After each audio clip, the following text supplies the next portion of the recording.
Bonjour, on se retrouve pour une petite vidéo concernant le challenge, 5 Oracle Deck Challenge, qui se trouve sur la chaîne Referred in Time. Donc vous aurez les indications dans les commentaires sous la vidéo. Il s'agit en fait d'évoquer 5 oracles que nous pouvons avoir et à partir en fait d'un critère. Et bien c'est parti, on va prendre chacun des critères et voir les oracles que je vous propose. Alors sur le premier critère, c'est l'oracle que j'utilise en ce moment. Alors l'oracle que j'utilise en ce moment est une pépite. C'est l'oracle astrologique de Sophia Pastor aux éditions Trajectoire. C'est un oracle formidable, mais vraiment formidable. On a déjà un... Alors là, c'est vraiment un livre. Donc là, on a vraiment un livre pour nous accompagner.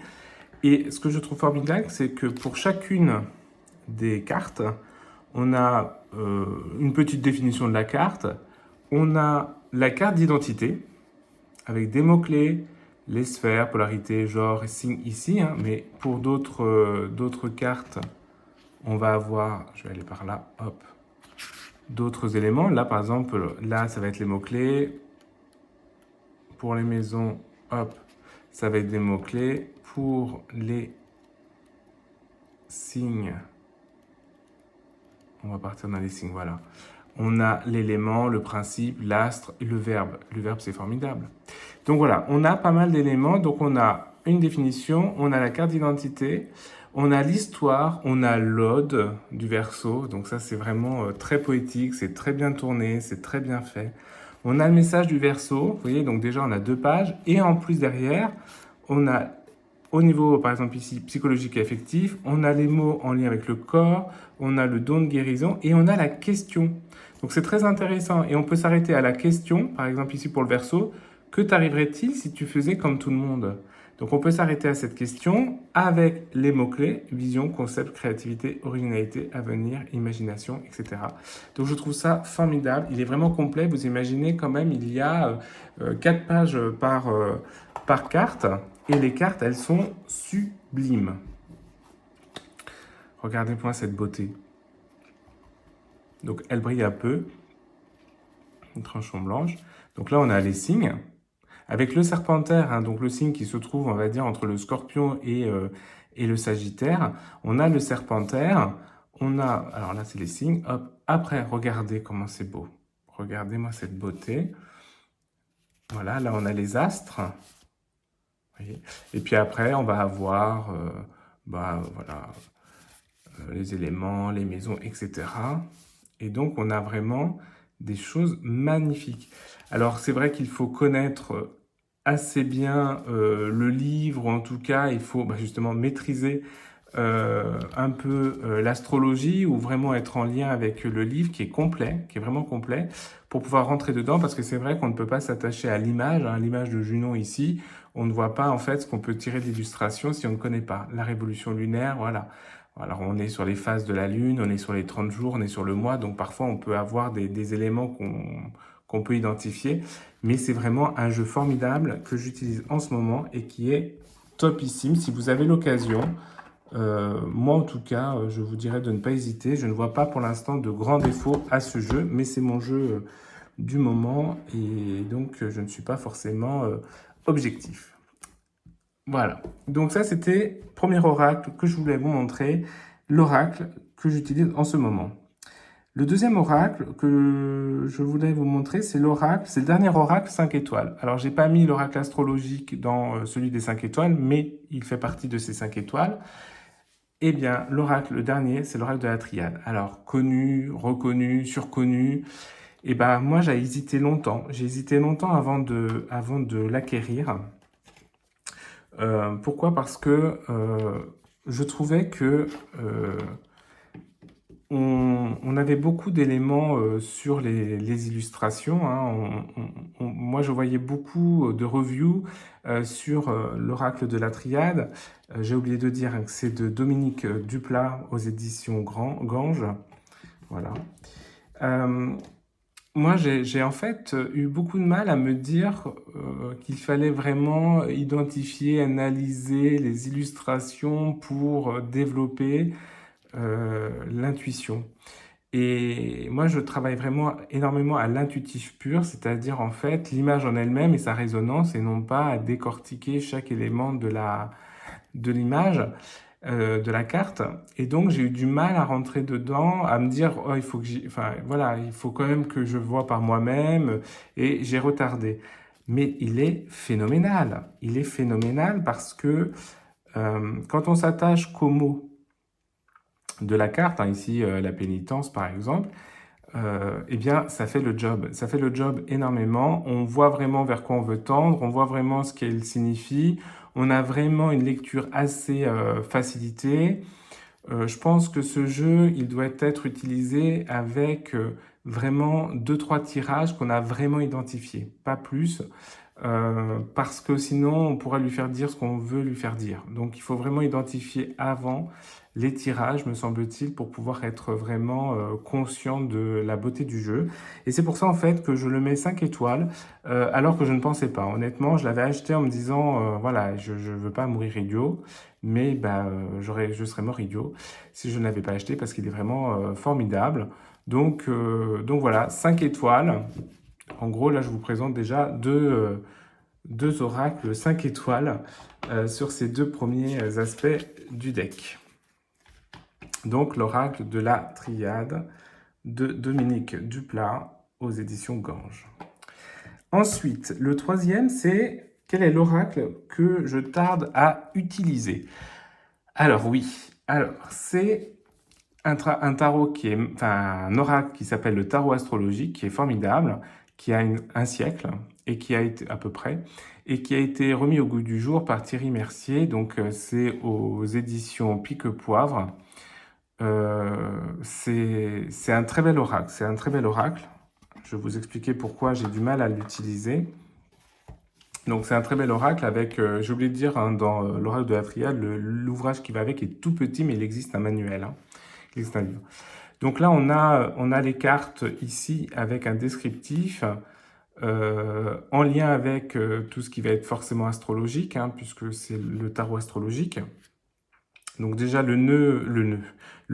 jeu me perd un peu parce qu'on appelle ça un tarot, c'est un oracle. Bon, pourquoi pas. Euh, je trouve les cartes magnifiques. Donc là, on a un rappel des maisons. Je trouve les cartes magnifiques. Hein. Donc vous voyez là, je trouve les cartes magnifiques. Voilà.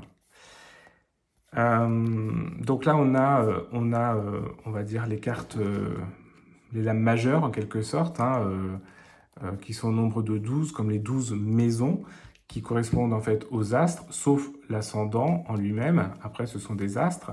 Et c'est ça qui me pose question, c'est qu'il y a un petit mélange des genres. En fait, moi, je trouve dommage qu'il n'y ait pas les 12 maisons. Alors, on a un rappel des maisons, mais j'aurais bien vu voilà, les 12 maisons aussi, parce que ça vient vraiment, quand on parle astrologie, bah, si on n'a pas les maisons, c'est un peu compliqué. Là, il faut faire comme si, quand on fait un tirage, si on fait un tirage des 12 lames, bah, on imagine, enfin, l'ascendant, c'est la première, et puis après, les autres qui vont suivre, c'est la deuxième maison, troisième maison, quatrième maison, etc. Je trouve que c'est un peu dommage de ne pas avoir mis les maisons, ça, c'est mon avis. Et puis, l'autre chose que je trouve dommage, c'est que sur ces lames majeures, puisqu'on appelle ça un tarot, même s'il n'y a pas le nombre de cartes, il n'y a pas de lecture inversée. C'est dommage parce que tout est fait sur la carte pour pouvoir avoir une lecture à l'endroit et à l'envers en quelque sorte.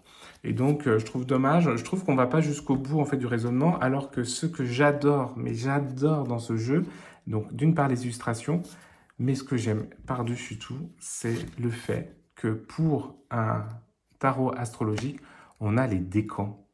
C'est formidable. On a verso premier décan, verso deuxième décan, verso troisième décan. Donc on a une déclinaison de 36 cartes pour les signes zodiacaux. Donc je trouve ça formidable. On a donc les 3 décans pour chacun des signes. Donc je trouve ça formidable. Là c'est taureau premier décan par exemple. Là c'est balance deuxième décan. Donc je trouve ça formidable. Mais ce que j'arrive pas à pénétrer le jeu pleinement parce que voilà, il n'y a pas cette lecture à l'envers qu'on peut faire nous-mêmes, hein, il n'y a pas de souci là-dessus. Mais je trouve que ça va pas jusqu'au bout du raisonnement, même si on reprend l'existant d'il y a un siècle. Et puis on a mis l'ascendant qui est la maison 1 avec les planètes parce que ça arrangeait, enfin avec les astres parce que ça arrangeait pour après faire un tirage. Moi, j'aurais vu 12 autres cartes parlant des maisons, 12 sur les astres, et puis les 36 pour pour les signes, et ça aurait été parfait. Donc voilà, donc c'est le petit truc qui me, voilà, où j'ai du mal à rentrer dedans, mais c'est un très beau jeu. Il est très intéressant dans sa lecture, hein, il est très intéressant dans sa lecture, mais c'est dommage de ne pas aller plus loin, donc il faut que je prenne le temps de m'y pencher. Ça, c'était le troisième oracle. Donc, le premier, l'oracle du moment, qui est 5 étoiles quand même, c'est l'oracle astrologique. Le deuxième, qui était le dernier oracle 5 étoiles, c'est l'oracle de la triade. Là, c'est celui que j'ai tarde à utiliser. Je vous ai un peu évoqué pourquoi. L'oracle sous-estimé sur YouTube. Alors, je crois que c'est un oracle dont on ne parle pas du tout sur YouTube. C'est un oracle qui est plutôt, pour moi en tout cas, un élément de développement personnel, d'introspection. C'est la sagesse du colibri. Alors, la sagesse du colibri, qui est considérée comme un oracle pur. Alors, vous avez alors, hop, un magnifique livre qui est en couleur. Donc, on a la carte, on a ce qui est indiqué sur la carte, hein, puisque chaque carte a une petite citation. Et puis après, on a un texte qui vient expliciter cette carte et ça finit par une affirmation. Voilà. Donc, pour toutes les cartes, donc une carte, vous voyez, on va voir les cartes, vous allez voir, elles sont belles. On a ce qui a donc le titre plus le petit texte, on a l'explicitation et puis on a une citation d'affirmation. Moi, j'aime beaucoup ce jeu pour ce que j'appelle les envols. Ça tombe bien pour un colibri. Ce que j'appelle les envols, c'est-à-dire à la fin d'un tirage, pouvoir tirer une carte qui permet en fait de dire est-ce que la carte va être cohérente, est-ce qu'elle vient conforter, confronter ce qu'on a dit. Vous voyez, elles sont magnifiques. Et je trouve qu'on ne parle pas assez de ce jeu qui est vraiment très beau, très bien fait, très bien construit. On peut y lire que des choses positives, mais en même temps, on voit qu'il y a des choses qui viennent interroger. Par exemple, vous voyez, la carte 29, c'est migrer vers un nouveau territoire. Alors que la brise se rafraîchit, il est temps de changer. Bah, c'est positif sans être positif. Donc, vous voyez, on peut le comprendre de manière constructive. Et c'est ça que j'aime beaucoup. La danse de la lune, elle dit, écoutez le rythme et balancez-vous à l'unisson avec le battement du cœur de l'univers. Donc là, ça veut dire que là, pour l'instant, on n'est peut-être pas dans l'harmonie. Donc, c'est important aussi de prendre le temps de bien écouter, de voir ce qui nous entoure. Et donc, je trouve que c'est très constructif. Et c'est dommage de ne pas rendre honneur à ce jeu. Donc ce jeu, il est aux éditions Erol, oui, aux éditions Erol, et il est de Hélène Valadares, illustré par Yasmine Westwood. Donc voilà, et je trouve que ce jeu, bah, on n'en parle pas beaucoup. Et pour un envol, pour la carte du jour, hein, la carte du jour, l'envol, après un tirage, je trouve ça extrêmement pertinent. Donc voilà. Donc ça, c'était le quatrième oracle que je voulais vous proposer, hein, celui qui est sous-estimé parce qu'on n'en parle pas du tout. Moi, j'ai pas vu qu'on en parlait sur YouTube. Et puis enfin, l'oracle que tout le monde devrait avoir. Alors, je vais pas faire, comment dirais-je, dans l'originalité. Pour moi, c'est important d'avoir toujours avec soi, au moins, le normand. Voilà. Pour moi, c'est vraiment la base. C'est la base parce que je trouve que le normand permet de travailler sa posture intuitive. Je trouve que le normand, il est assez complet malgré les 36 cartes. Parce que maintenant, on est beaucoup dans les 60, 70 cartes. Souvent, on est autour de les 40, 50 cartes minimum, 60 cartes régulièrement. Et là, en 36 cartes, il est percutant.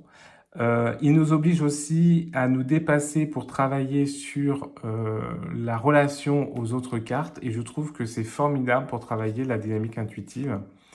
Je trouve également qu'il y a beaucoup de cartes, enfin beaucoup de... Je vous montre trois, hein. Là, il y a le Normand à l'ancienne. J'ai pas la boîte envers moi, donc je ne sais plus quel est l'éditeur.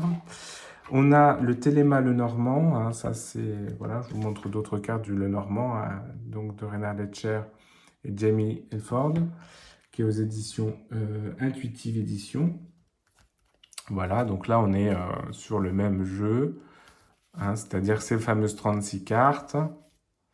Et je trouve que c'est formidable de pouvoir ouais, travailler vraiment son intuition, travailler la relation aux autres cartes.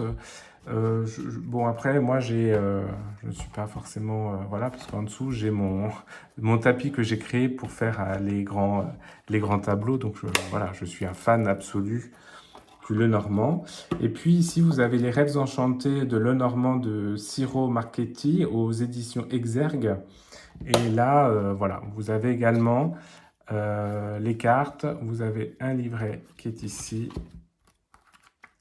Voilà, on reprend toutes les cartes où il n'y a pas de modèle des cartes. Et vous avez des cartes supplémentaires, mais ça, ça vous pourrez voir. Il y a des cartes supplémentaires si on veut rajouter au plus des 36 cartes. Voilà. Et donc, c'est vrai qu'il y a il y a tellement de variétés de ce jeu qu'on peut trouver celui qui nous correspond. Et puis, je trouve que oui, travailler l'intuition à travers ces oracles-là, l'oracle Lenormand, ça nous permet vraiment de nous dynamiser. Donc voilà, donc le cinquième et dernier, l'oracle que tout le monde devrait avoir, c'est pour moi le Lenormand. Et voilà. Donc on a le Lenormand, l'oracle astrologique de Sophia Pastor, l'oracle de la triade de Dominique Duplat, la sagesse du colibri d'Hélène Valadares et le tarot astrologique de Thierry Mercier, créé au départ par Henri Armangol. Voilà pour ce challenge du Fab Oracle Deck Challenge. À bientôt!